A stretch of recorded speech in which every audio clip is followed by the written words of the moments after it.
लगे मिजाज आज सही नहीं है, महल मठाई तो दही नहीं है। लगे मिजाज आज सही नहीं है, महल मठाई है। पानी में चीनी जैसे घोले राजा जी, घोले राजा जी।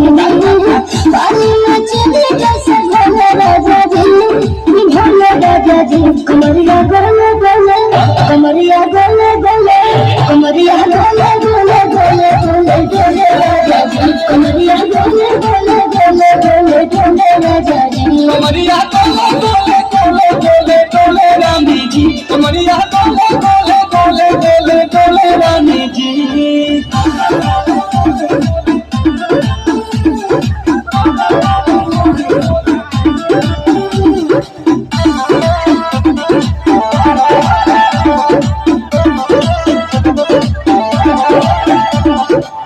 लागलू ऐठे कोहरा में बैठे कर कर जा धक्का धक बहेलू झूठे अलाला उठे देखेला हमारा तो सब।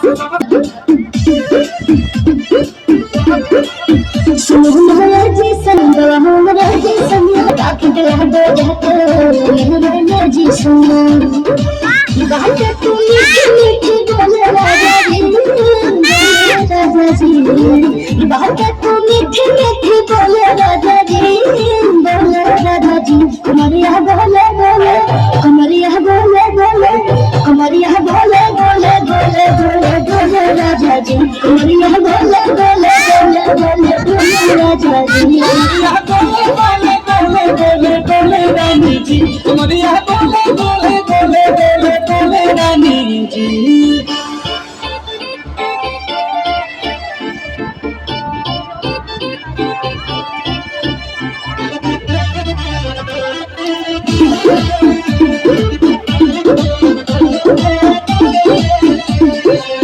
एहो हसीना इशारों के बिना सीना से जलवा के शॉट ओले रानी गरम जवानी पानी पिए लुगा